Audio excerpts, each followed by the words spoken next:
Hey, Mr. Grumpy Gills.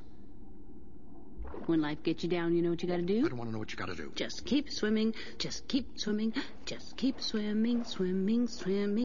In this video, I will be teaching you breaststroke. Breaststroke may seem difficult, but like any other stroke, it's just a couple of steps. Breaststroke is divided up into two steps, the pull and the kick. In the first part of this video, I will describe the pull. When I was a little kid and we were teaching me the stroke, they created an analogy. It was to scoop the ice cream, eat it, and then give it back.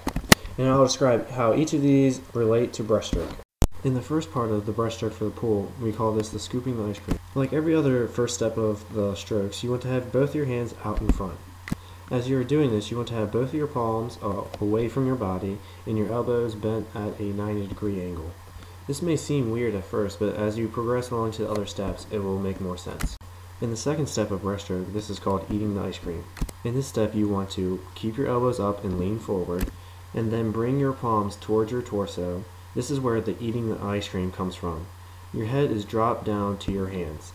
And in the final step of the pull portion of the breaststroke, this is called give the ice cream back. During the step, you want to bring your hands with your palms back into position 1. My best advice to someone who is trying this for the first time is actually to try it outside of the water, because then you can analyze yourself better rather than being in the water. Since breaststroke is a two-part stroke, you actually want to now focus on the kick part. In the kick portion of the breaststroke, there's actually 3 steps as same as the pull portion. Step 1 for kicking. Your legs are held straight. This step seems very tedious, but it's better to have this step named. For the second step of breaststroke, kick, you want to bring your heels up near your butt. Not all the way, but around a foot away. You also want to have your toes pointed away from your butt. For the third and final step of the breaststroke kick, you actually want to whip your lower legs back around to step 1. During this step, when you're actually whipping around, you want to actually relax your foot so then you can give you more power to your kick.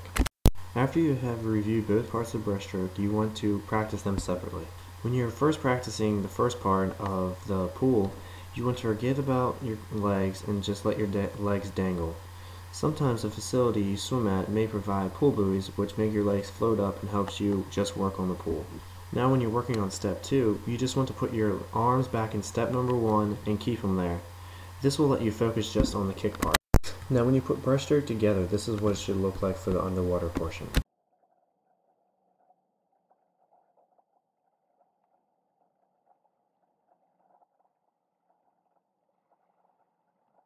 After seeing the underwater version of breaststroke, here is the above water version of breaststroke for all completed steps 1 through 3 for both kicking and pulling.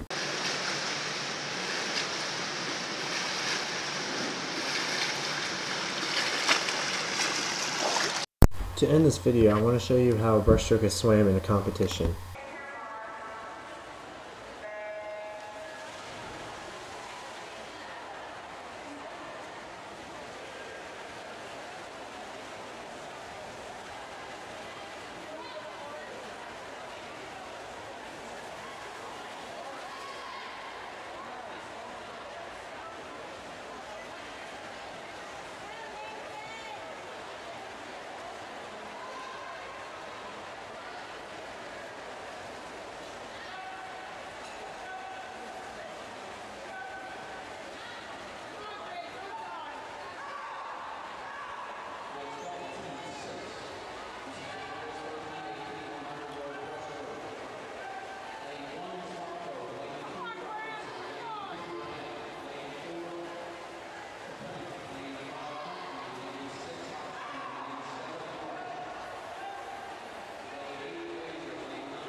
One last thing I should say before I leave is, being as a lifeguard, I should go over some safety rules. Some main rules that I enforce is 1, no running. 2nd, always have a lifeguard on stand when you're in the pool. And please know your boundaries for when you're going to swim, because I don't want anybody to overpush themselves and have a lifeguard come in and save them. Thank you again for coming and watching my video, and I hope that you are able to swim as well as anybody else.